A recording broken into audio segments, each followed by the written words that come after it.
ते महाराष्ट्रातील नामांकित पत्रकार आणि प्रशासक होते, ज्यांनी आपली पत्रकारिता समाज परिवर्तनाची साधना मानली.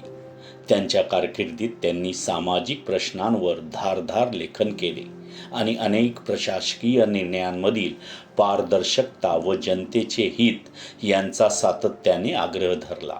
बाबरी मशिदीसारखे संवेदनशील विषय असोत किंवा ऊर्जा प्रकल्पातील सुधारणा, माधवराव गोडबोले यांनी नेहमी निर्भीड, वस्तुनिष्ठ आणि जागरूक पत्रकारितेला सर्वोच्च स्थान दिले. त्यांच्या लेखणीमुळे अनेकदा जनजागृती घडली व व्यवस्थेला जबाबदारीची जाणीव झाली.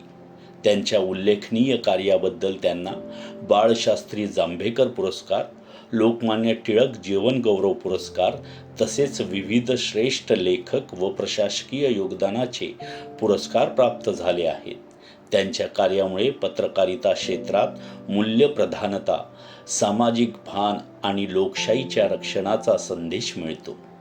माधवराव गोडबोले यांची खरी महानता त्यांच्या सामाजिक प्रतिबद्धतेत आणि तत्वनिष्ठ पत्रकारितेत समावलेली आहे. तर आजच भारतीय फर्स्टच्या पत्रकारिता कोर्सला जॉईन करा व मानसशास्त्रीय समुपदेशक बना. हा कोर्स मोफत मिळवा. पत्रकार बना, लोकशाही मजबूत करा.